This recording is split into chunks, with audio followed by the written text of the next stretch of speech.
আসসালামু আলাইকুম ভিওয়ান। আজকে আপনাদের দেখাবো মিষ্টি কুমড়া তরকারি রেসিপি। আমি যখনই কোটাকাটি করতে যাই আমার মেয়ে আমাকে ডিস্টার্ব করে। মিষ্টি কুমড়া তরকারি রেসিপিতে লাগবে পেঁয়াজ, কাঁচামরিচ, ধনিয়া পাতা এবং রসুন কুচি। নিয়ে নেব ছোট ছোট চিংড়ি। এখানে কেউ বড় চিংড়িও ইউজ করতে পারেন, যার যেটা ইচ্ছা। কড়াইতে তেল দিয়ে নিব।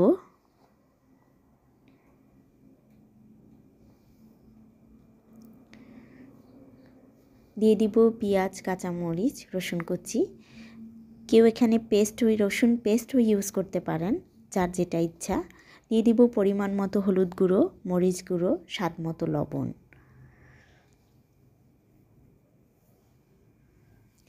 সামান্য পানি দিয়ে ভালো করে কষিয়ে নেব।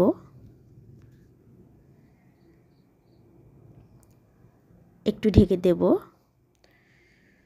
যখন দেখব তেল ছেড়েছে তারপরে দিয়ে দিব চিংড়ি মাছ। চিংড়ি মাছ দিয়ে ভালো করে নেড়ে দেব।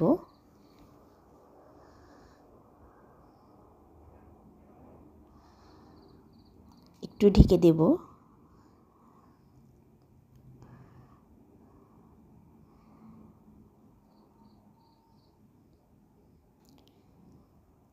দিয়ে দিব মিষ্টি কুমড়ো।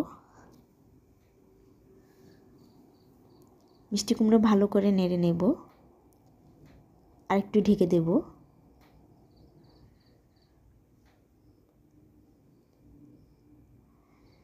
দিয়ে দেব পরিমাণ মতো পানি। একদম মিষ্টি কুমড়ো সিজে যাবে এই পরিমাণ মতো পানি দেব এবং ঝোল হয়ে যাবে। ঢাকনাটা উঠিয়ে নেব।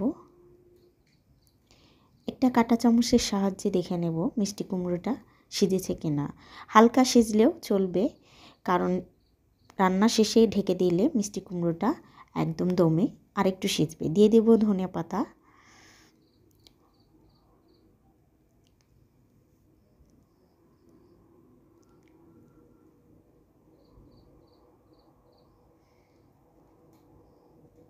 একটু ঢেকে দেব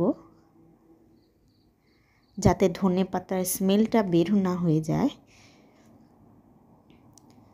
একটু টেস্ট করে নেব ছোট চামচের সাহায্যে, লবণ ঠিকঠাক হয়েছে কিনা, স্বাদ ঠিকঠাক হয়েছে কিনা।